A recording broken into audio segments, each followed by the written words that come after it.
We're going to have two special guests here tonight, and this is Exploring Diversity in the Multiple Sclerosis Community. We have two special guests. We have Sheila Thorne, who's going to speak second, and Dr. Mitzi Williams, who's going to speak first. All right, and tonight's program is sponsored by Genentech, Bristol-Myers Squibb, Novartis, and Sandoz, okay? I'm going to get started with Dr. Williams. Dr. Williams is Mitzi Joy Williams is a board-certified neurologist and fellowship-trained multiple sclerosis specialist who serves as the founder and CEO of the Joy Life Wellness Group Multiple Sclerosis Center in Smyrna, Georgia. When she has time for that, I have no idea, because she's always around the country traveling and speaking at one place or another. So Dr. Williams is considered a subject matter expert in neurology, multiple sclerosis, and health disparities. Dr. Williams has over 15 years of experience in the field of multiple sclerosis. She received her undergraduate degree in neuroscience and behavioral biology from Emory University in Atlanta, Georgia, and received her Doctor of Medicine degree from Morehouse School of Medicine, also in Atlanta, Georgia. So tonight, Dr. Williams will be speaking about several different things, and I'm just going to let her just get into it without me announcing it, and we'll just let her speak. Now, she's going to be speaking for about 30 minutes, and then we're going to cut out and go to Sheila Thorne. She's not a doctor that I know of, but we're going to cut over to Sheila Thorne, who then is going to speak for about 30 minutes, and then we're going to do a combined Q&A. So everybody that's online right now, please sit back, relax, have a drink, not on me, but have a drink, and listen closely to what Dr. Williams is going to talk to you about. Thank you. Awesome. Thank you for the introduction, Stuart. And thank you to all of you for taking out your time this evening. I'm really excited to talk about a topic, that we probably have discussed in the past, but very excited to offer, information about what's new in the MS space, and also about a little bit about underserved communities. And I'm sure that this will complement what Sheila's going to talk about. So first, I want to start our conversation by defining what are our underserved or underrepresented communities. Now, oftentimes when we think about this topic, we do think about people who are from minoritized backgrounds, Black and African Americans, Hispanic, Latino, Asian Americans, etc. And certainly this is a group or a sector of underrepresented groups. However, when we think about this in the broad sense of healthcare, certainly underserved communities include people of color, but also people who live in rural areas, right? So they may not have access to the same resources in healthcare that people in urban areas have. Also, those who have a lower socioeconomic status or lower income, again, may not have access to healthcare, may not have access to insurance, etc. Those who are immigrants, right?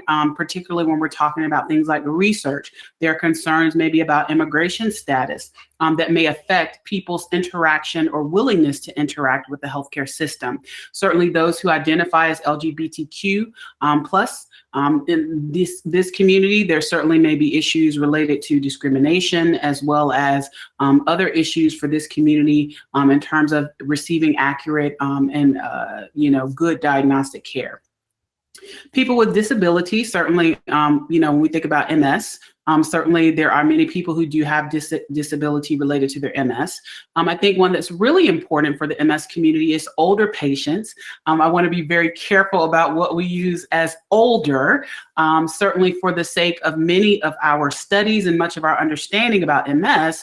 Most of our research stops at the age of 55, which I will say is not old. Let me be clear, 55 is not old.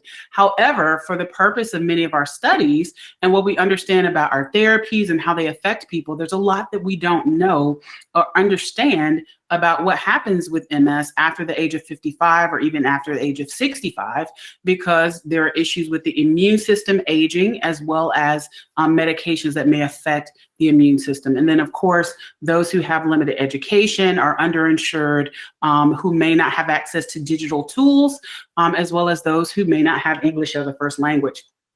And the reason it's important to address these different communities is because we know that underserved and underrepresented communities may have higher mortality rates from disease. We certainly see that in MS in the Black population, higher mortality at younger ages. They may have higher rates of disease in some cases for other common diseases like diabetes, hypertension, et cetera, more severe disease, as well as poor access to treatment, as well as health insurance. So again, these underserved communities, which include people of color, can certainly affect, being a part of these communities can certainly affect healthcare outcomes in the long term.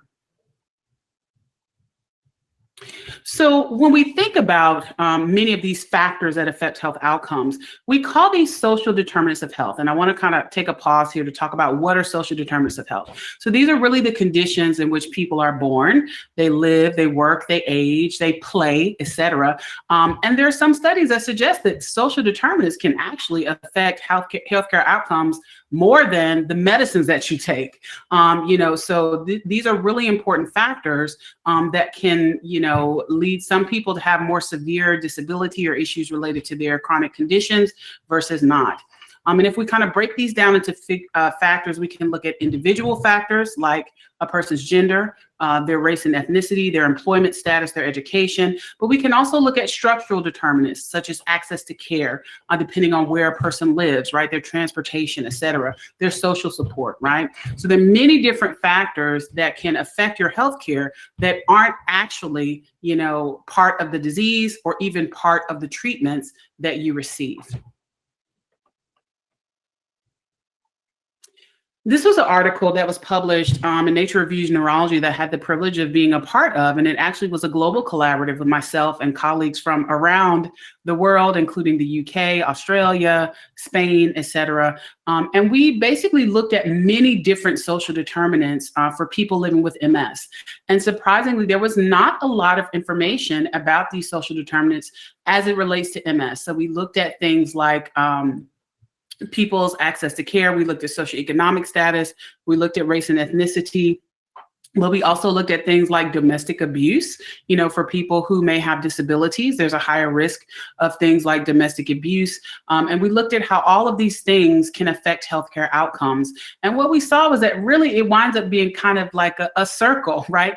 Each thing interacts or affects the other, right? So if you are, let's say, from an underrepresented group, and you don't have, let's say, access to, a specialist, or you have more severe disease. If you have more severe disease, you may not be able to work. If you're not able to work, then it can affect your insurance status. And then if you don't have insurance, you don't have access to care, right? So all of these things kind of play into each other. And then, of course, if there are issues with disability and lack of employment, that can lead to social isolation, which can lead to depression, et cetera. So there, again, it's very complex, the interaction of these factors. And we're really just beginning to look in the neurologic community about how we can assess these in the clinic on a regular basis, and how we can potentially help overcome some of these barriers to make sure that people are getting equitable care across the board. And this was a study that Dr. Liliana Amescua published. The references, sorry, it's at the bottom, but it's in white, so you can't see it. But she looked at social determinants of health and multiple sclerosis. It did a review that related more to the US, and looked at things like socioeconomic status and how that negatively impacts the care of Black and Hispanic people with MS, how there was higher morbidity and mortality due to MS. And then, of course, lower representation in clinical trials limits our ability to understand these things. And then also systemic racism plays a role and can negatively impact social determinants of health as well.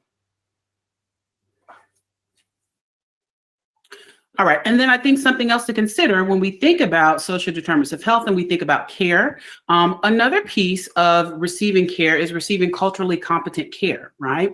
So there should not just be diversity in our clinical research, there should be diversity in the people who are providing care, right? Because it may affect some of the questions that are asked, it may affect the interactions with the community. And I thought this was a very interesting paper that suggested that the percentage of Black doctors has barely changed in 120 years, right? So again, there is a need not only to increase diversity in our research, but also increase diversity in our researchers, for lack of a better term. Okay. So when we think about MS in the US, I'm sure if you've heard me talk, you've seen this statistic before. We know that the face of MS is changing, particularly in the US. It's traditionally been thought of as a disease primarily of people of Northern European descent, but more recent studies suggest that the risk for MS may be highest in Black women, up to 47% higher in the US, okay, and that the incidence of MS may also be highest in Black people in the US. So what does this mean, right? So again, when we think about underrepresented groups, there are multiple studies suggesting more severe disease, shorter time to walking disability, higher disability in terms of brain volume, having more lesions, as well as being less likely to see a neurologist. So again, many of those things that we saw on that slide about underrepresented groups, we do see in the African American and Black community with multiple sclerosis. When we look at the literature to try to understand why we see some of these differences, there's very little literature to help us understand, So this was a study that we published in 2015 in Neurology Clinical Practice, and out of 60,000 articles written about MS, there were only 136 written about Black people and Hispanic people with MS. There were about 113 that were written about Black and African Americans, and the rest were about Hispanic American patients. These numbers have improved, right? And nearly doubled, but again, still represent less than 1% of the literature. And for us to really understand why we see some of the differences we see, the key to that is clinical research. When we think about underrepresentation in clinical trials, again, most of our trials for MS are conducted in Eastern Europe, so they're not very diverse populations, period, right? Even if you think about diversity in terms of the types of treatment that people receive. Treatment patterns here in the US are very different from what may be seen in other countries or in our neighbors across the pond, right? So again, when we're looking to try to understand, different patterns of disease, how different medications may be affected in different sequences, et cetera, because there's very little diversity in clinical trials, we don't have a lot of information. And particularly when we look at underrepresented or minoritized groups, for Black and African Americans, the range of participation in clinical trials is anywhere from 2.3 to 16% for MS. And most of the trials are on the 2.3 side, less than 5%. And then for the Hispanic population, 7 to 7.5% enrollment in clinical trials. So, many people have, many different theories about why there is this hesitancy to be involved in research. And I'm sure Sheila's got, some great information, about this. But when we look particularly at MS, there have been some recent surveys that have been conducted to try to understand, why we're seeing less enrollment in clinical trials. And this was one that was conducted by the Accelerated Cure Project and the MS Minority Research Partnership Engagement Network, of which I was one of the first members of. And we did a survey of close to a little over 2,500 people, and we asked them about research, right? And these were some of the words that came to mind, right? And you can see things like find a cure, trying, progression, better, medicines, testing. And so what we found was that the majority of responses about clinical research were actually positive, right? There certainly were some barriers. There certainly were some issues concerning mistrust. People were concerned, that they would not receive good care in clinical trials. However, despite this, most people wanted to be involved. But two of the biggest barriers were they were not asked, and they did not know where to find out about research. So we're going to go through a couple slides about why should people consider participating in research. And then I'm going to talk about some of the hot topics of MS. So this is a little bit of a hodgepodge of a presentation, but I wanted to cover this first. So participation in research. Why should you participate or consider participating in some type of research? Number one, you can help determine what helps MS and what doesn't, right? When we think about research, one of the first things that comes to mind is clinical trials, but there are all different types of research studies. There are registries where you fill out questionnaires. There are studies looking at lifestyle options, such as different diets, different exercise. There are certainly clinical trials that deal with medical treatments and, drugs and procedures, but there are all kinds of different research. And there's a lot more research looking at lifestyle modification, things like meditation, yoga, etc. So there are many, many different ways to get involved that do not necessarily involve medications, but certainly we do need people in some of the trials for medications as well. Number 2, you can help find a way to prevent MS in the future, right? So other things that we learn from clinical research, particularly things like registries or our clinical trials, is we learn about risk factors, right? They ask many questions about health behaviors, what happened to you before you got diagnosed, right? And so when we collect information like that, it can help us to see if there are any common risk factors among people who develop MS. So now we have a lot more information that, for instance, smoking is a risk factor. We know that obesity is a risk factor. We know about vitamin D, right? And so the way that we learn these things is by collecting information through clinical research. Another interesting thing is we're trying to identify MS earlier and earlier, right? So there have been big trials. For instance, there was one called the optic neuritis treatment trial, right? And so in that trial, there were people who developed optic neuritis, which was the first or a common first symptom of MS. And they followed those people over time to see who went on to develop MS, okay? And so that clinical trial really laid the foundation for how we diagnose MS now and how we can diagnose MS and treat it much earlier, right? So again, these things lead to improvements in how we can treat MS and being able to identify MS much earlier than we could even 15 or 20 years ago. Number 3, you can help improve the outlook of your community, right? So again, MS trials have not been accessible to everyone, for the majority of time. And most groups have not been included equally in these trials, again, including minoritized groups, but also people over the age of 55, right? There's a big push to make sure that we're including people of a broad age range, right? People who have other conditions like diabetes and hypertension, right? We may not include them in our clinical trials, but in the real world, people with MS also have these conditions. So we have to make sure that our research really represents the people that will be served by whatever interventions or treatments, et cetera, come about. And this was just a snapshot of one clinical trial, major clinical trial that had 10 Black people in it, 49 Asian people, and 29 people that identified as other. And of course, you can't make a generalization about a community based on 10 people. Reason number 4, there may be personal benefits to participating in clinical research. So again, whenever someone participates in research, certainly it's important for us to make sure that we express and talk about the risks, because there are risks involved, right? And we don't downplay that at all, but there are also potentially some benefits. So you may have access to new treatments before they become available, right? Also, in some trials, care is provided at low to no cost, right? MRIs, visits to the doctor. You have frequent visits. You're monitored very, very closely. And if anything is going on, you've got a nurse that you can call and they will see you immediately, right? And then also it helps to give you additional knowledge about your MS as well as your overall health status. So again, we always talk about the risks versus the benefits, but there are actually some benefits to participating in clinical research. Next slide.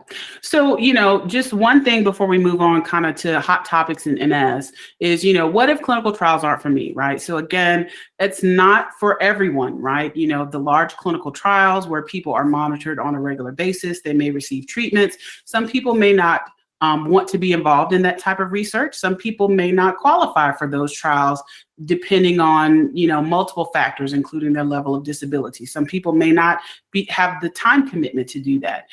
But it doesn't mean that you can't be involved in research. And so I just wanted to list here a couple of ways that people can get involved. There are non-drug therapies. There are mindfulness and exercise studies. And there are some listed here. There's survey-based studies. There is the Alliance for Research in Hispanic Multiple Sclerosis. There's a National African American MS relapse registry.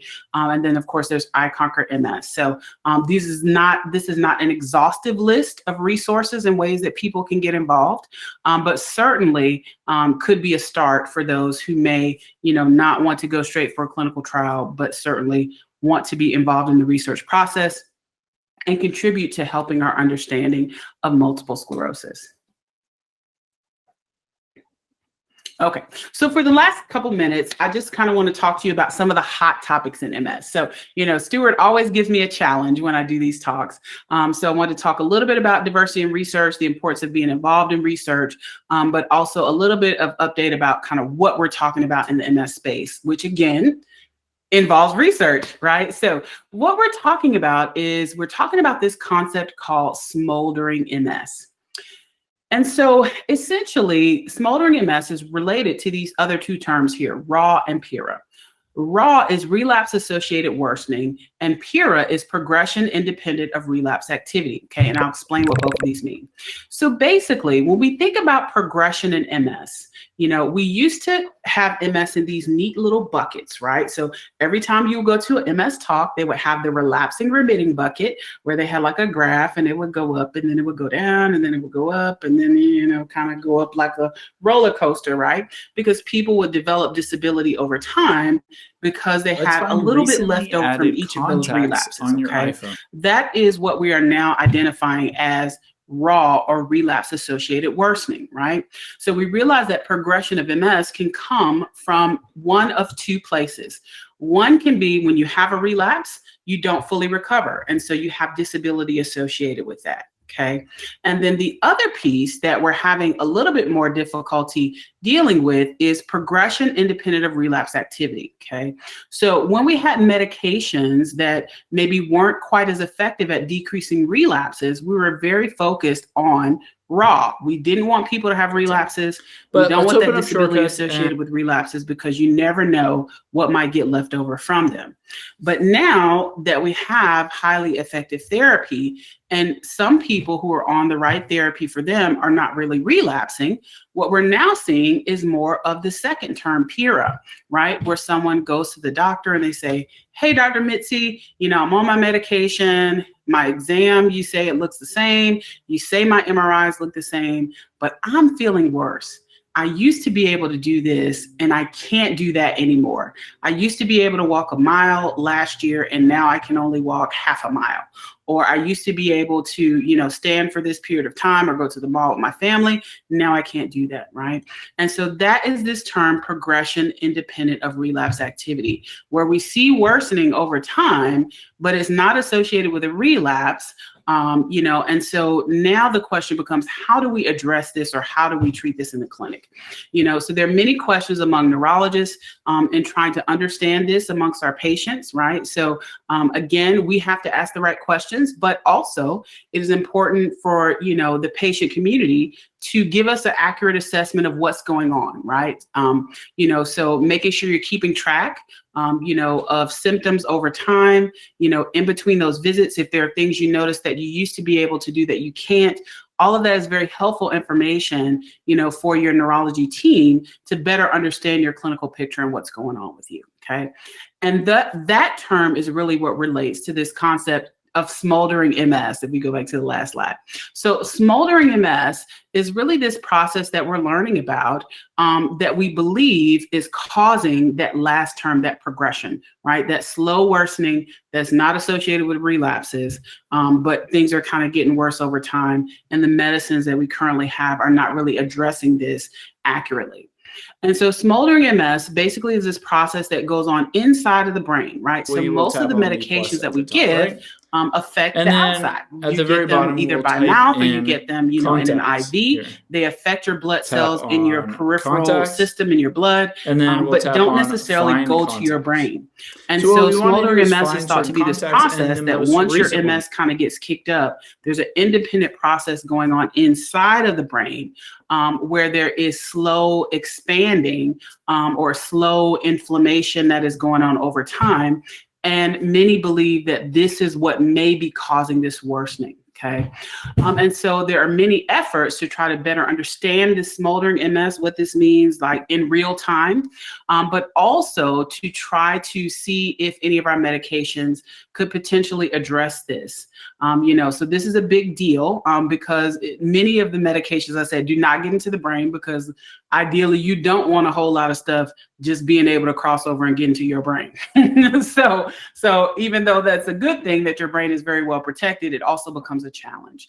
And so these are some of the biggest hot topics with MS. One that I didn't list here also is that we are looking at what we call the prodrome of MS. So when we're trying to better understand MS and diagnose it and recognize it earlier and earlier, there is this big push to understand this prodrome because we're finding from research that probably about 5 to 10 years before people get diagnosed, they wind up going to the doctor for a variety of different conditions. They may have more fatigue. So you can see they may have headaches. They may have bowel issues. Says none, they may have all these symptoms, but it's not recognized, as the prodrome for MS. And if for some reason those people don't get MRIs, then MS may be missed. And there also is what we call radiographically isolated syndrome, where someone goes to the doctor because they got in a car accident, they get an MRI. So the MRI looks like MS, right? So there are lots of questions about what we do with that, right? So again, there is a push to, number one, try to address the causes of progression, okay?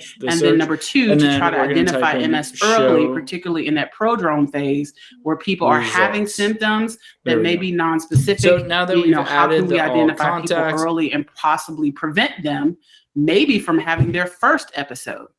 So these are some of the hot topics we have in MS right now.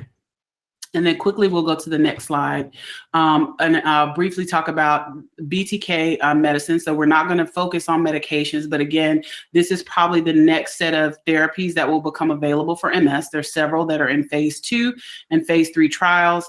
And again, these medications are potentially, trying to address that inflammation that's going on in the central nervous system, but also will be looked at to treat relapsing forms of MS. Next slide. Okay.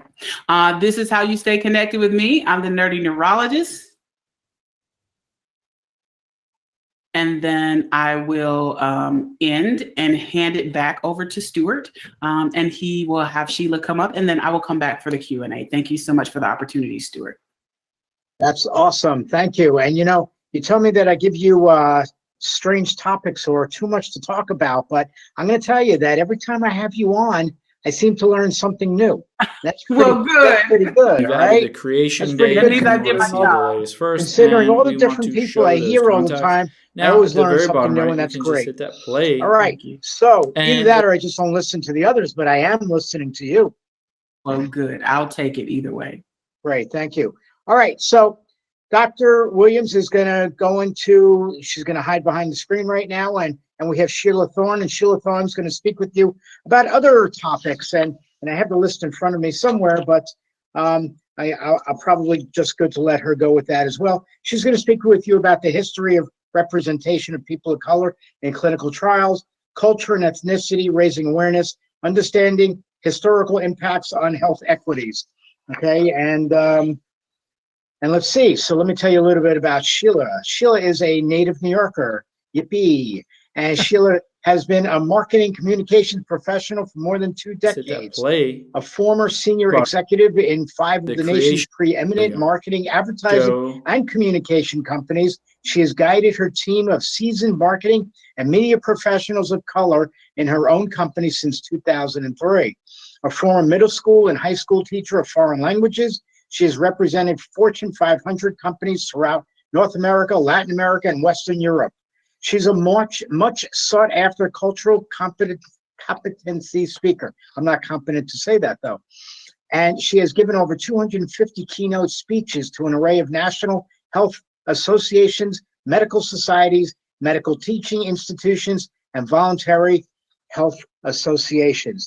So now you know a lot about Sheila, and we're going to let her speak to you for about 30 minutes. And then again, after she completes that, we will come back on to do a Q&A with both and about their topics. Okay, take it away. Thank you, Stuart, so much. And what an honor and a privilege to be back working with MS Views and News and your leadership. And always learn a lot from Dr. Williams as well. And like you, I always learn something new. So I thank you for this opportunity to share with you what I have learned on my journey. And the topic, as you said, Stuart, is increasing diversity in clinical trials. And as Dr. Williams set it up, it is the only way to have the practice of evidence-based medicine. And that's by having as many people as possible in the trials who look like the population that the drugs and medications are going to treat. Next slide, Bill. But clearly, this is nothing new. And what really opened the dialogue about diversity in clinical trials are the demographics. We clearly know that Census 2000, Census 2010, and then here we are with Census 2020, there has been a seismic, drastic, demographic, irreversible, unparalleled shifts in America's demographics. In 1960, America was about 85% white.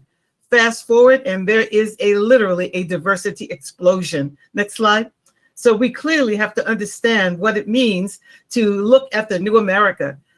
More than half the children under the age of 5 are Black, Hispanic, or Asian. These adolescents in the middle of the slide, by the time they reach the age of 30, there will be no racial or ethnic majority population in America. And our millennials is the most diverse, racially diverse generation in American history. Next slide. So we are living in a world where people who don't necessarily look like the ones who are reaching out to them are growing by leaps and bounds. Even our elderly population, the aging and what I call the browning of America, if you look at the projections of the statistics, we clearly are living at a time when there'll be more people of color aging in the United States than the so-called mainstream population. Next slide, Bill. So we clearly have to change our dynamic. And at the same time, the 2020 census talked about these burgeoning, dramatic, and drastic demographic shifts. For the first time since 1790, the people who identify as white has declined by 5.1%. And those numbers are going to continue unabated. Next slide. So we're living in a new agenda, a new arena, so that before the middle of the century, 1 out of every 2 Americans will be a person of color or a person of color who speaks Spanish. Next slide. So there's clearly an opportunity for us to step off the road and cut a brand new path. The 2 things that occurred in 2020 catapulted us into this diversity, equity, inclusion, belonging, justice, all of those words that you hear bandied about. First, it was the declaration of COVID-19 in March 11th of 2020. It was in the fall, or I should say the summer of 2019, that my friends in the public health arena started telling me stories about this novel coronavirus that was making its way around the world. And we knew by the time it hit America, it was going to devastate the Black community. About 2.5 months after that, a 36-year-old African-American man by the name of George Floyd was murdered in the streets of Minneapolis. Well, both of these happenings glaringly illuminated injustices and inequities in healthcare. Next slide. But there was a global response to this, and it illuminated the fact that we have 3 iterations on the same theme: systemic racism, structural racism, institutional racism. Hit the button again, Bill. But all of those things help us to know that racism is a pandemic. And that's one of the reasons, these 3 iterations, why people of color are reluctant to volunteer for clinical trials. Next slide. But now's the time for medicines to be looked at with the way they're going to treat people that are in our population. Even if insured, even if middle class, this unfortunately is the persistent health profile of people of color. Now I'll say it again, even if insured, even if middle class. We used to say that it was all because of poverty and lack of insurance, lack of adequate insurance. And that's true, but it's now spreading into other dimensions. So there's something else going on. Next slide. And that's what we've got to change. Because if we don't change that, this report that came out in 1985 will stay the same. And notice that 1985 was the first time the government documented the existence of health disparities. It's about 40 years ago. And this was with uninsured people. Next slide. Fast forward to 1999, where Congress asked the National Academy of Sciences, Institute of Medicine, take a look at that. What's going on here? People have more insurance, people are more educated, people are more aware, and they're still dying from treatable, preventable, manageable disease. And look at the topic of that book, unequal treatment Confronting Racial and Ethnic Disparities in Healthcare. That's language from civil rights legislation, unequal treatment. And this study confirmed again that people of color receive less than quality care. And this study was about insured people of color. Next slide. So we're now at a tipping point. We're now a watershed moment where we have to really take a look at these disparities and figure out what's the cause. Yes, it's about insurance, lack of adequate and appropriate insurance, and poverty. But look what else is happening that is impacting. Dr. Williams talked about the social determinants of health. That's what we're talking about here. Those things have not changed. Next slide. And when we look at how much of that affects one's health, you'll see the predominant numbers are higher in the socioeconomic, physical environment, and health behaviors in particular. So clearly there's much more in the constellation of healthcare that we need to think about. Next slide. We clearly need to understand that in spite of all the advances in civil rights, all of the work that Dr. Williams talked about, the studies that have been done, race remains a significant factor in determining whether an individual receives high quality care and determining health outcomes. It may not be about your genetic code, but it more appropriately is about your zip code, where you live. Next slide. So we definitely have to make sure that we understand the terminology of diversity. Race is a man-made invention. Nothing scientific or biological about race. It's features. It's the color of my skin, the texture of my hair, my body image. That's race. But ethnicity is the more accurate terminology. Group of people who share common racial, national, religious, linguistic heritage. So you'll often see race/ethnicity to cover both dynamics. Next slide. But once you know that, it's really about culture, behavior, things that you share with your family, you learn from your family, values and beliefs and norms. And that's what influences people's thinking and action. That's what we're talking about in terms of increasing diversity. Do you understand culture? Next slide. And that's really where the essence lies, because when we look at the history of our country, the egregious history, the shameful history that we have had as a country that we obviously are not proud of, but it has laid the foundation for this mistrust and distrust. Imagine if you were walking down the street during this time and saw these signs. You would not feel like you were belonging. You would not feel like you're being included. But that's unfortunately where people have gotten this distrust. Next slide. But even if it weren't for that, the deep-rooted mistrust goes into clinical research, goes into healthcare providers and Western medicine in general. Lack of trust. And Dr. Williams talked about that as well. You've got to earn trust, build trust. It doesn't come automatically. Next slide. And when you look at that trust factor, there's a new category in psychiatry, race-based traumatic stress, on top of all of the social determinants, on top of all of the discrimination, stress, a key factor. Next slide. And when I heard Dr. Bailey speak, he was the past president of the National Medical Association, representing 50,000 Black doctors. He said there are more people of color walking today with PTSD that have never been on a battlefield. So these are the factors that impact communities of color and make clinical research a daunting proposition, a burdensome proposition. But we've got to change that. Next slide. And once we get to the heart of that, it's even the daily experiences of people of color. It's not Tuskegee necessarily. It's what these groups face on a daily basis in society, in school, at work, walking the streets, traveling, those microaggressions that impact one's behavior and that enliven that mistrust. Next slide. So when we look at the history of this country and medical research, I highly recommend that you read this book, Medical Apartheid, by one of my colleagues and friends, Harriet Washington. She traces the egregious behavior of medical research abuse from colonial times till the present. It's a chilling expose and report that is worth a read so that you can truly understand the depth of the mistrust, distrust. Next slide.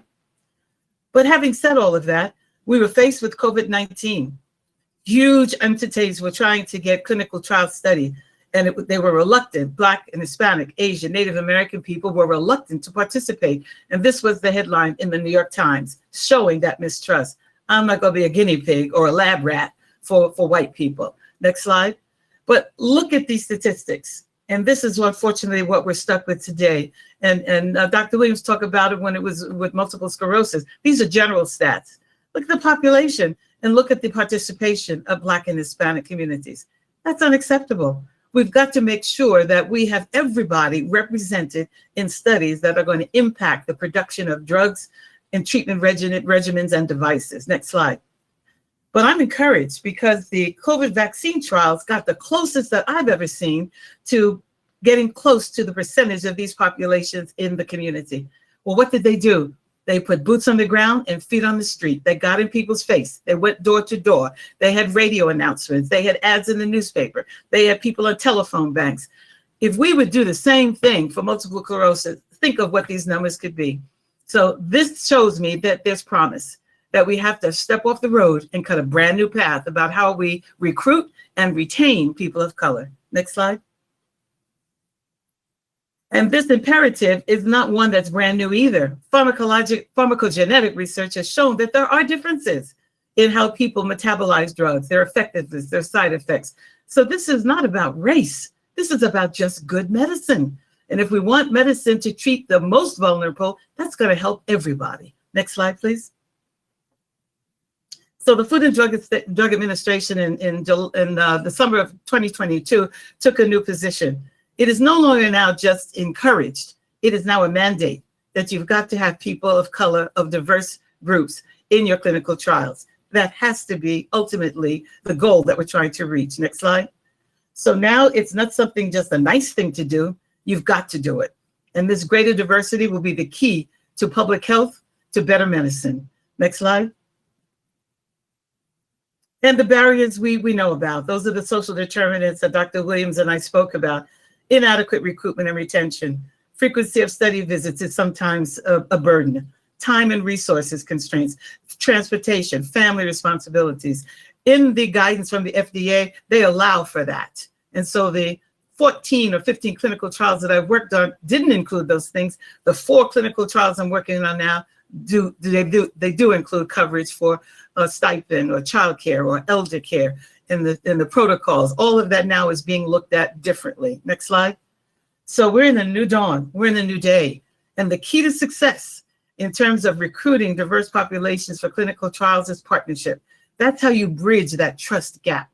Go to the people that have the voice and the trust of the population. Find them in the community. They can be the gatekeepers. They're the door openers. If you don't look like those populations that you're trying to recruit, bring somebody in the room who does, who understands that, and make that collaborative partnership a win-win. You have to put in your budget money for those groups to have access to their database, to have workers that can go door to door, to barbershops, to beauty salons, to check cashing stores. Go where the people are.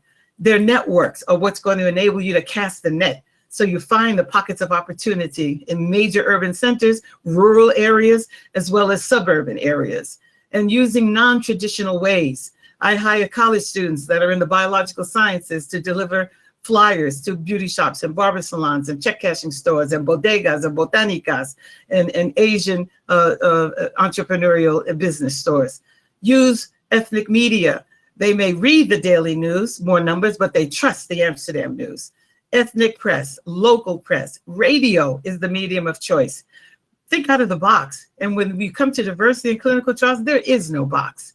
Do whatever you have to make sure that the drugs that are being developed, the interventions, the devices are safe and effective in everybody. Next slide. So where are you? And where's your team? Where are you in the cultural competence continuum? Are you still struggling with some of the terminology? Are you still unsure about how to reach these groups? Well, this is what I was asked to participate in the launch of the National Center on Cultural Competence in Primary Care. We took one day to go up this ladder. Hopefully, we're heading in the direction of cultural proficiency. Hopefully, we're not culturally blind, that you just want everybody to hold hands and sing Kumbaya.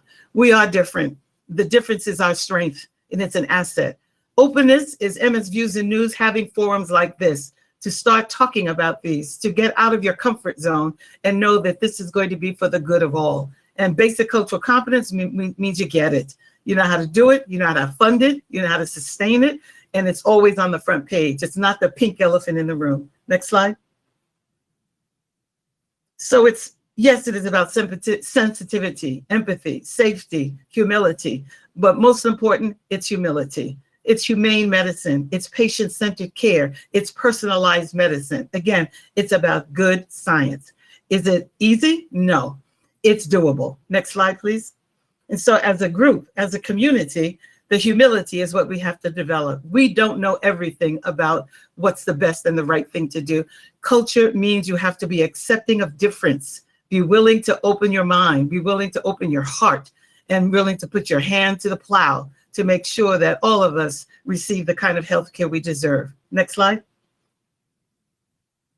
So I end with the moral imperative here, because all of us got into healthcare to help people one way or another, where you're a physician, a patient advocate, a researcher, whoever is there to help you to live a quality life.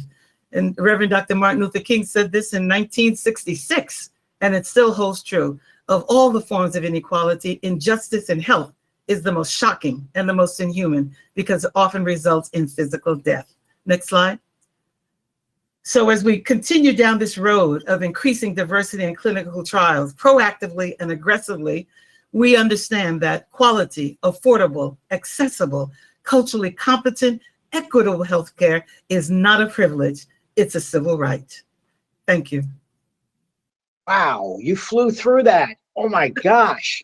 How'd you get through that so fast? I'm glad I was actually sitting here. I've done it before, Stuart. I know, and you like bulldozed right on through it. It was great. Thank Dr. you. Williams, will you be coming online, please? Absolutely. I don't think she was ready for you either. No, I was listening. It was amazing. I was like, I was giving a standing ovation from my seat here. Mhm. That's good. That's good. Thank you. All right. So first of all, I want to thank you both. We do have some questions that came in online. I do have some questions that came in prior, and then I wrote up some questions as well, because I'm curious about some of these things. So let me first see what we have online. All right. And a person writes, you two are going to have to battle out who's going to actually answer these questions, right? All right. Some of them are very distinct, and so we will know who answers it. But must an organization of recruiters be employed to solicit patient participants? I'll let you start.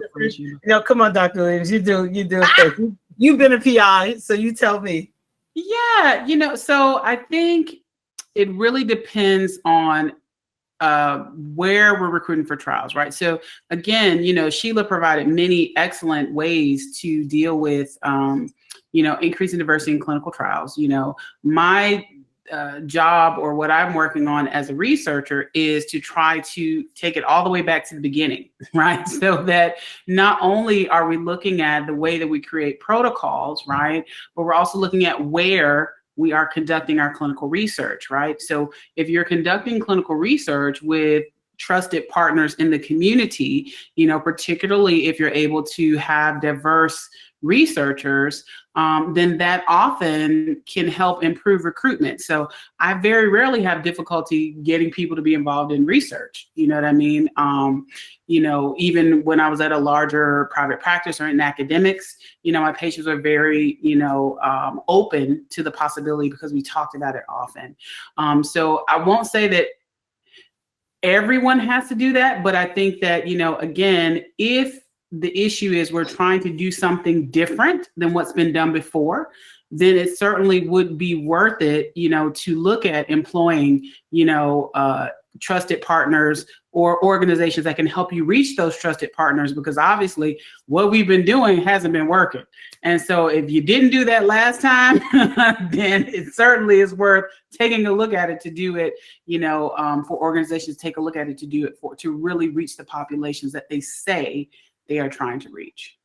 Insanity is doing the same thing and expect a different result.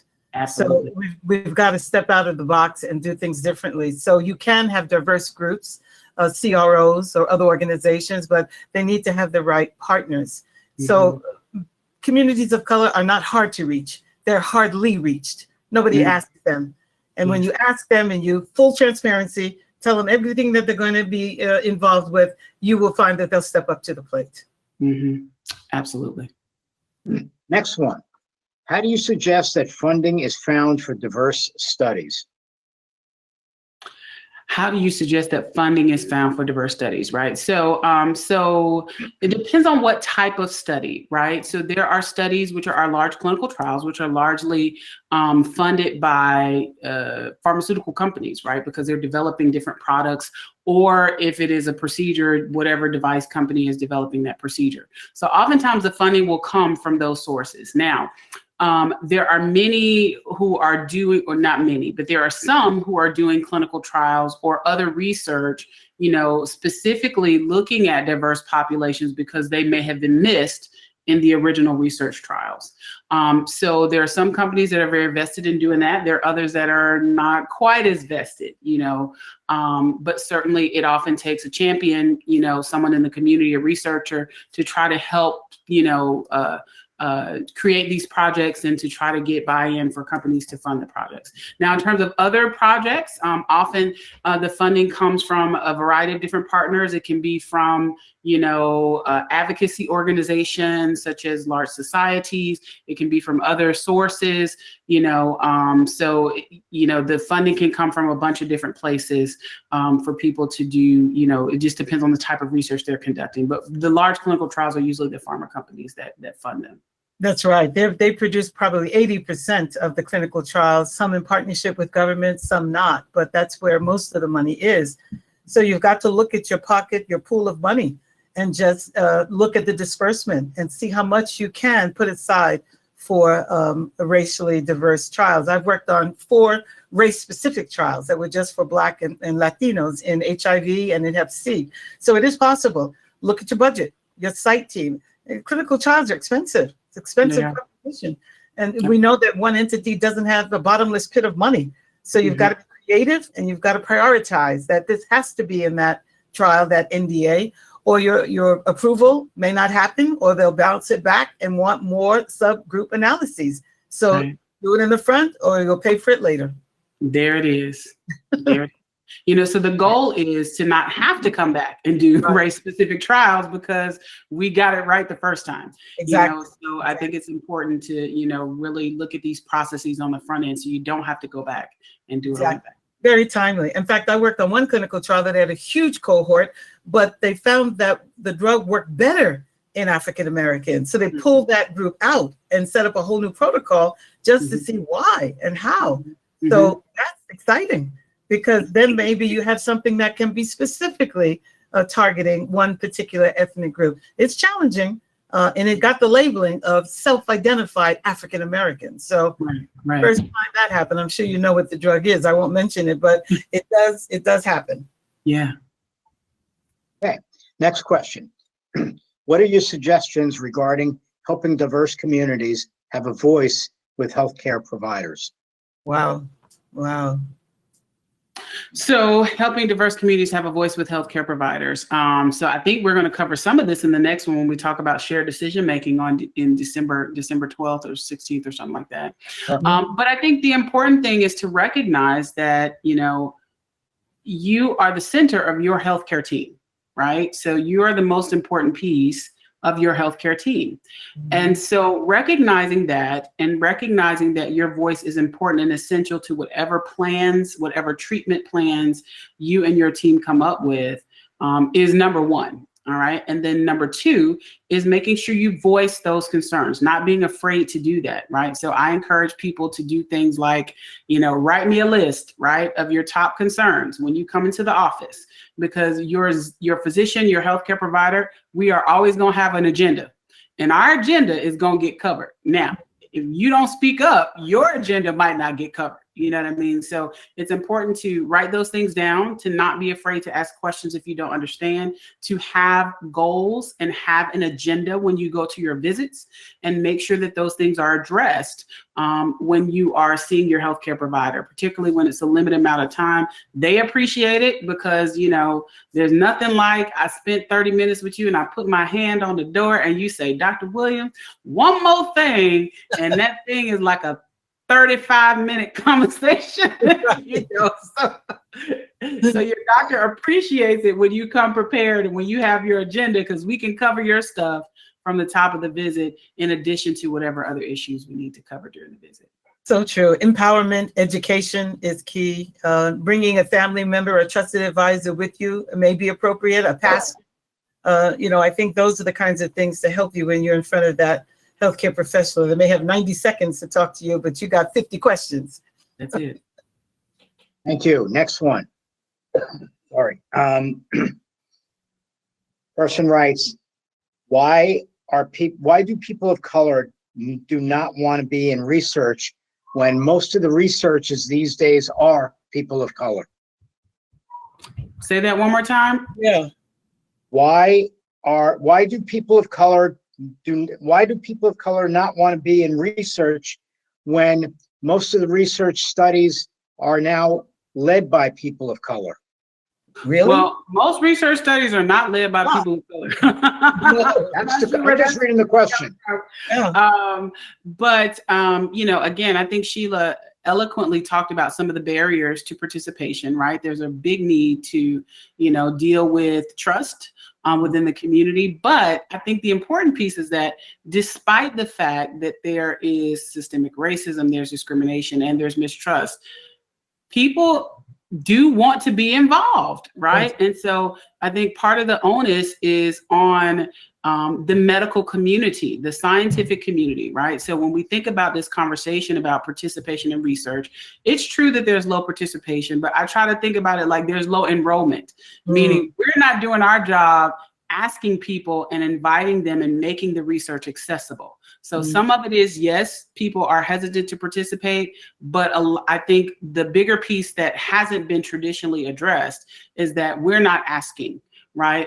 There may be healthcare providers that are assuming that people don't want to be involved and not asking, or assuming that they won't keep up with the research studies or be compliant, right? And so we have to, work on that. And also, there is a role for, bigger industry partners to conduct research in communities that are accessible to populace. So it's a lot of work that needs to be done. So it's not just lack of participation or unwillingness to be involved. There are much larger structural issues and scientific issues that need to be addressed so that it can be more accessible, and that we are inviting people to participate and making sure that, they're able to participate in clinical research. And you said something very important, Dr. Williams, target geographies. Where are you going to find these sites?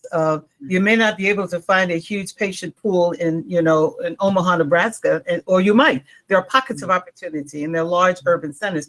Companies keep going back to the same sites that are not accessible to people of color. So look at that target geography. And number two, when you go into those communities, have those trusted partners with you and be fully transparent. You may have to go through a 4 to 6 week diagnostic process before you're even told. And at the end of that, then they say, you know what, you're not eligible. What do you do then?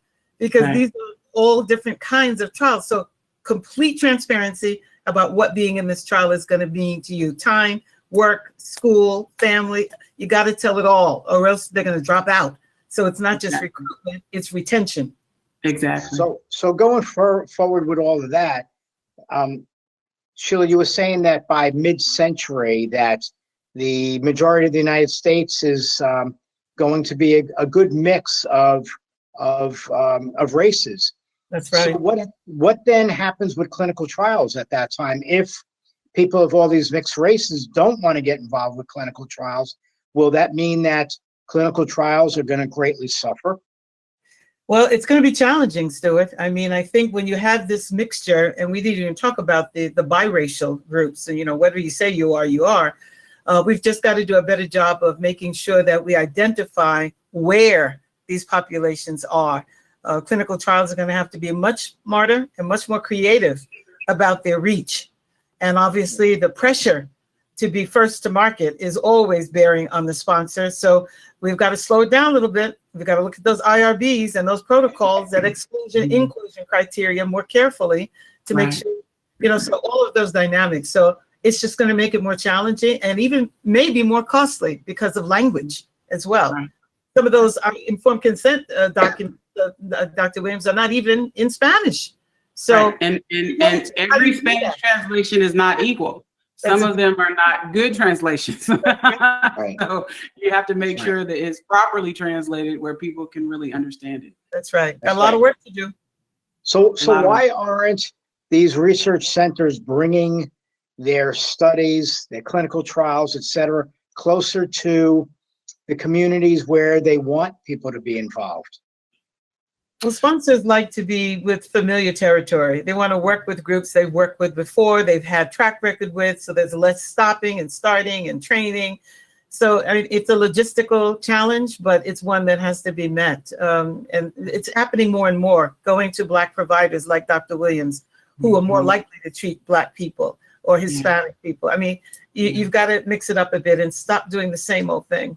Right. And it really takes investment, right? You know, because you do have to invest sometimes extra resources in people who are newer to research, That's you know, exactly. who aren't part of the larger centers that kind of are like machines, right? They've got all the stuff, they get the contract, they got it down to a science, right? And so, you know, things may take longer. It may take, you may not get the guaranteed recruitment that you would get, you know, usually with research studies, they want certain numbers of people from each site, you know, so it really takes investment and intention, you know, to try to build up, you know, people who are starting up with research who may not have all of the resources that some of the larger academic centers have, but who do have the populations of people who, you know, they want recruited into the trials. Absolutely. All right, next one. I don't think it's a political question, but I'll ask it anyway.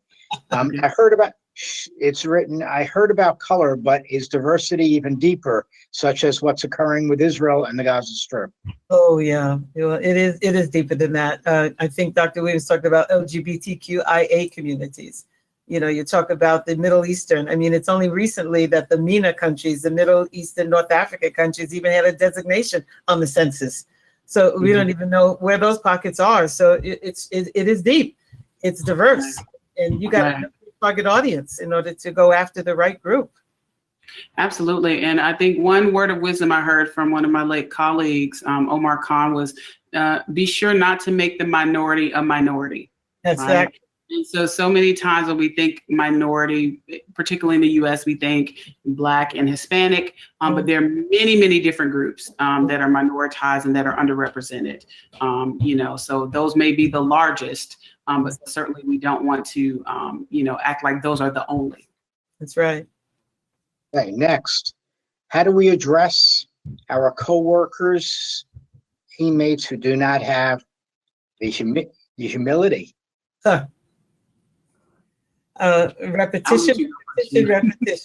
Data. Take race out of the equation. Look at the numbers. Yeah. Look at the numbers. How many people are not being helped and not how many people you're not reaching. And when I talk to the pharmaceutical sponsors, I try to broaden the reach in terms of who's going to be using your product. Right. Who needs your product. Right. Don't get into the race conversation that's toxic and negative and makes people defensive and scared. Talk about the science, talk about the numbers. Right. Okay, next, different course here. Do neurologists offer and discuss participation in trials on a regular basis with all patients, especially all patients of diverse backgrounds? Okay, not really much different. And yeah, I think you answered part of it before, but I'll let you answer it again. Yeah, so it depends on the neurologist, right? So, you know, when we come to venues like this, you know, Stuart's created such a great platform where there are many MS specialists, there are many experts who talk about these topics, but many people with MS and other neurologic diseases are cared for in the general neurology community, and they're amazing general neurologists, but many of them may not conduct research, you know, so the short answer is, do all neurologists talk to people about research? No. You know, if your neurologist is not running clinical trials in their office, the topic may not come up at all. And then, of course, you know, although we try not to be territorial, you know, sometimes if your neurologist does suggest and send you over to the big academic center, you may not come back. That's You right. know, so there's that concern, you know, about potentially losing patients if you send everybody over for a clinical trial. You know, unfortunately, it does sometimes leave the onus on the person living with the condition to see what resources may be available. You know, now Stewart has folks that talk about, you know, different research things that are going on in the MS community. Some of our advocacy groups have lists of different trials that may be conducted, you know, so the short answer is no. Everybody doesn't talk about it, but you know, there are places where you can look to see what trials may be conducted in your area, or if there are larger registries that you can be involved in remotely where you don't have to go in for the study. Those are definitely ways to be involved in research, even if you're being seen in the general community. And Dr. Williams, isn't it also the patient, because these patients of color often have a plethora of comorbidities? Yes. Hypertension, hypercholesterolemia, diabetes, and even though the physician may feel they're eligible, what do you address first? You know, what's a top priority? And so they make that decision clinically, not necessarily that they don't want to, but you got too many things you got to take care of. This clinical trial is definitely going to be a burden. Absolutely. And then I think the other piece, you know, that's, you know, I talk about this with some of my colleagues is that, you know, for some of our trials, there is a therapy that, you know, is a promising new therapy. And there usually is an older therapy that may be a little less effective, right? And so if the neurologist can't control for which medicine you get put on, you know, and there's concern that maybe there's more severe disease in certain populations, they may not put you in the trial because they want to make sure that you're getting what they want you to get. Right. And they want to make sure that you maybe don't get on that less effective therapy because you could be randomized or placed on that therapy if you're in the clinical trial.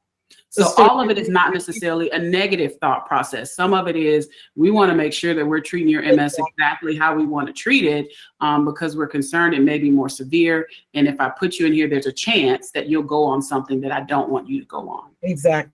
There is bias there, but there's also what Dr. Williams expressed, sound clinical reasons why they don't ask. Absolutely. Okay, good. Person is asking, are you familiar with any trials being done in the VA medical center community? So off the top of my head, I'm not, but there is lots of research that is often going on at the VA. So the VA is traditionally done a lot of different research. So again, you know, because that is a larger healthcare system, it may be, you know, important to ask, you know, your healthcare provider if there are any studies that are being conducted for people with MS at the center, you know, where whoever that is being seen. Or they could just ask human resources from each of the VAs, you know, about these studies that are happening, because it's probably listed somewhere on their website. Definitely. Yeah. Very diverse, the VA community. Very diverse. Yeah. That's right. Yeah, That's and right. some of the first information that we have about MS in Black populations and about incidence of MS came from the VA. Okay, good. Well, not good, but some of the bad stuff you got from the VA. So. Yeah. All right. What are your thoughts that each individual has their own culture? Not sure what that question is. I'm not Me sure. neither. I thought maybe you could figure it out. I thought maybe my cold has me missing something. No, I'm not really sure what that one means. Maybe Okay. they could type in and clarify while we're answering something. Maybe. Yes, maybe. And then I don't know if I asked this to you or not, but I think I did. Must an organization of recruiters be employed to solicit patient participants? We did ask that, right? Yes, that Right. one. How do we encourage more participation from the patient community? How do we encourage more participation from the patient community? So I'm not sure if that is a patient asking or someone who works in Patient health. asking. Is a patient asking. You know, so I would say everybody's voice matters, right? If you've been involved in research, share your experience, right? And so that often will encourage other people, you know, to realize that maybe it's not quite as scary as we think it is, you know. And so I think sharing that experience, sharing the knowledge that you learn on whatever, you know, sphere of influence you have, whether it's your support group, you know, whether it's your social media, et cetera, those are great ways to raise your voice, you know, and talk about the importance of research, as well as just talking to people that you know within the MS community, you know. So you never know which conversation will, you know, have that light bulb go off in somebody's head where they say, oh, well, gosh, you know what? I might give it a try. They tried it and they came out all right. I'll give it a try too. Right? Exactly. So we spoke about all the different, not all, we spoke about reason for, well, why people stay away from the medication studies, but what about something as simple as the biomarker? Okay, the blood test. Is this being also not as effective among people of color as it is, or the Black community as it is with the white population? So we're learning a lot about biomarkers in MS. There are multiple different studies looking at, so one of the biggest ways we learn about biomarkers is in our clinical trials, right? Because our clinical trials usually run a very detailed panel of different tests. Some of them, are tests that, are very commonly used. Some of them are tests that we're learning about. So from a clinical trial perspective, is there enough involvement or representation there? No. But there are now other entities, companies that have biomarker panels. And some of those do have pretty diverse populations. So I think that type of data is emerging, but that's more of what we call real world data. So people like myself, other colleagues using that test in the real world. And then we kind of look back and say, okay, how do we see it look different in this population versus that one? But the clinical trial, data is still lacking for some of those biomarkers. Okay, another question. The doctors, the MS doctors in this case, would it not be more helpful for these doctors to contact all their own patients, whether by email or regular postal mail, about all the studies that they themselves have working from their own centers? I mean, I don't see much of that happening. So, if you're trying to get more people involved, wouldn't it be better to start from right within each doctor's own community? So ideally, so again, each practice is a little bit different, so it could be difficult to send, let's say, an email blast to all your just MS patients. If you see MS so I see MS, I see migraine, so I don't have a way of just saying, okay, these are the only MS patients. I'm gonna send everything to them and not to everybody else, right? Number two, you don't want to send information to people that doesn't apply to them, So oftentimes what I've seen in different practices is that people will often have, either information about research in the exam rooms. Like, so in, one of my practices, we had a list of all the studies we were doing on the wall, so while you sitting there waiting for the doctor, while they're playing with my reflex hammer, because they play with it when I'm not in there. So while they're playing with my tools, you can see kind of what, is going on. And then when we come in, it's like, oh, I saw this study about this, or I'll look at the wall, and say, right. this. So that often has been a way, for people who come into the clinic. But I do think that we do need to look at more digital ways to disseminate information, because obviously people are being seen on the computer now and not necessarily being seen in the clinic as much. I don't know your thoughts, Sheila. Yeah, I totally agree with you, Dr. Williams. Telehealth and telemedicine, those are all entities that enable us to reach more, but sometimes practices don't have the technological know-how in terms of how to do that. And it is time consuming to segment your patient population. So ideally that should happen, but probably practically it isn't. Yeah. Excuse me. Well, somehow I think that between the coalition and the top MS docs, we can find a way to get the word out more about the studies that are happening out there. Absolutely. So, I'm going to ask you a couple of MS questions, and that's all we have left here for tonight, unless somebody else wants to chime in and ask some questions. But you were talking about relapsing earlier, and somebody asks, so if not relapsing, this concerns the PIRA. So if not relapsing but getting worse, then what? Yeah, so it's interesting, right? So the difficulty now is kind of what came first, the chicken or the egg, right? So we used to have the worsening associated with the relapses, and even that progression, we realized that progression independent of relapses can start very early on in disease. The problem is now I won't say we're so good, but we've gotten so much better at getting rid of those relapses. It's like, is that progression just happening because that's the course of your MS and that's what's going to happen? Or is that happening because we've just eliminated the relapses with the medication, right? The only way to really test that is to take people off their medication and see what happens, which is, we're not going to do that, so it really is, a difficult conundrum, right? At the end of the day, there are many trials that are trying to address progression, particularly this progression independent of relapse activity.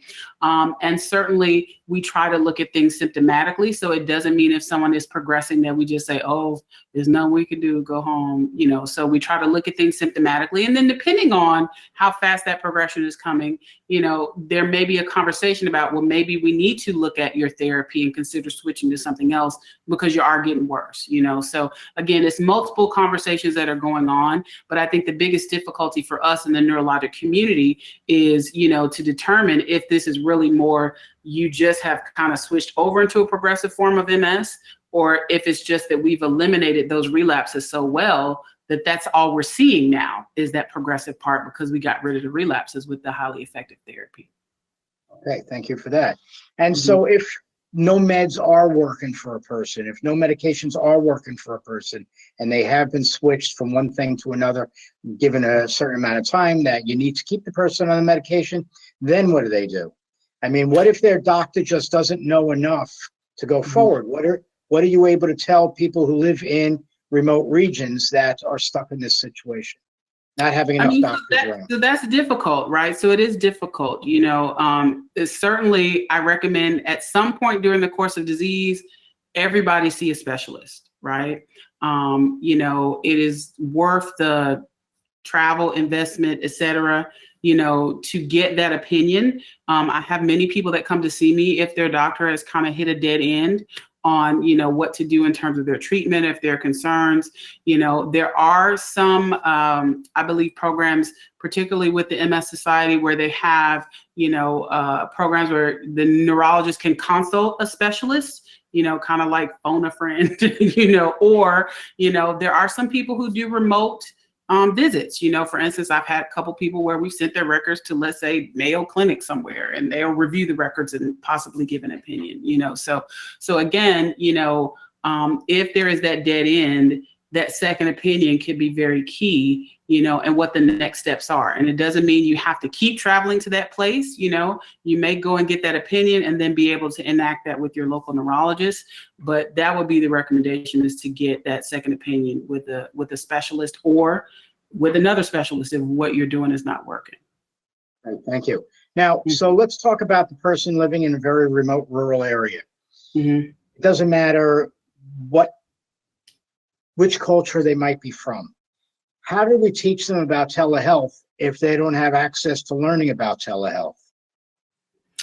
Yeah, so again, that is difficult, right? I will say that since the pandemic, telehealth services have become much more varied, and there are many, many different platforms. So for instance, when I do telehealth visits, I have about 3 different ways I can get to you. Okay, so there's the medical record one, which you kind of need a computer, but if you don't log on to that in 5 minutes, then I got a link I can send to your cell phone, and so I send that link to your cell phone, you click on it, and then we talking, right? And so I think that there has to be flexibility on the part of healthcare providers, because there are different levels of ability to engage electronically. But I think with many of the platforms now, many of us use multiple platforms, and it can be very easy as easy as clicking on a text message on your phone for someone to connect with their doctor. So I think people have to make sure we're using those accessible systems.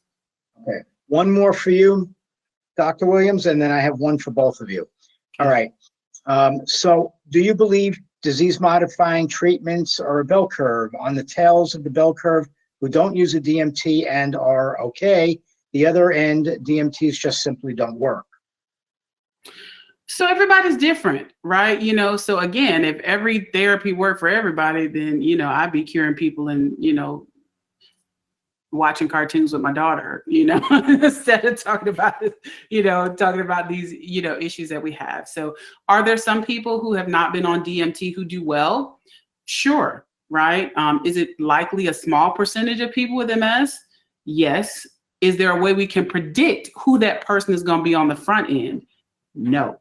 That's the biggest issue, right? We don't have a reliable way to predict who's going to be that person that may do well without it. And we know that the majority of people don't do well without it, right? Again, MS is a disease we've known about since 1868. There were no FDA treatments approved until 1993. So we had over 100 years to see how people do without treatment, because there literally was almost nothing we could do, right? So again, we know that overall, it does make a difference in disability. We just can't predict. And as we get more biomarkers, if we can predict who would do well without treatment, I'd be happy to monitor people. Are there some people who try multiple treatments and they don't work for them? That's a possibility, right? Again, the question is, what does working mean, right? Some people come very late to diagnosis. Sometimes their treatments may be switched very late after they've already started progressing, right? So we're learning a lot more about when to treat people, how early to get to people. And sometimes, unfortunately, after the horse has already left the barn in terms of progression, really the medications aren't as good at stopping the progressive part, so in that case, if not working means progression, many of our medicines don't treat that very well. So the short answer is yes, there may be people who've tried multiple treatments that don't seem to slow down their disease process. It really depends on where they get treated in that process. And are there some people on the other end who maybe did well in retrospect without treatment? Absolutely. We just can't predict that. And we know that that's a really small minority of people living within us. Okay, thank you. I was going to have a question for both of you first, but there's another person that just wrote an MS question. I'm sorry, I got to take this one first again. Sure. Person writes, I've taken Ocrevus for 3 years and hesitant about continuing as my MS is smoldering. Should I give it more time? So I cannot give specific medical advice Right. to someone who I am not their physician. The best advice I can give is to, again, these are discussions to have with the healthcare team. In the broader sense, what we consider medication working means no changes on MRI, no relapses, okay, and ideally no progression. So again, the disease modifying therapies do not fix what's already broken. So if we're expecting improvement or we're expecting resolution of old symptoms, then that's not what the medicine is supposed to do. And sometimes it's important to make sure that you and your doctor are on the same page about what success looks like, because unlike most medications, we think I have a headache, I take a Tylenol, I feel better. Disease modifying therapies do not do that. So I think it's important to, again, if there are concerns, have another conversation with the healthcare team, talk about what success looks like for this treatment, and then make the best decision that you can, for yourself, along with your healthcare provider. Okay, thank you for that. Now, this question that I have is really not cultural in any way, shape, or form, depending on who you are. I want to know from each of you, so which came first, the chicken or the egg? I don't know. Who's on first? I don't know. We know who's on first. Who is on first? What is on second? I wish I knew. I wish I knew. Okay.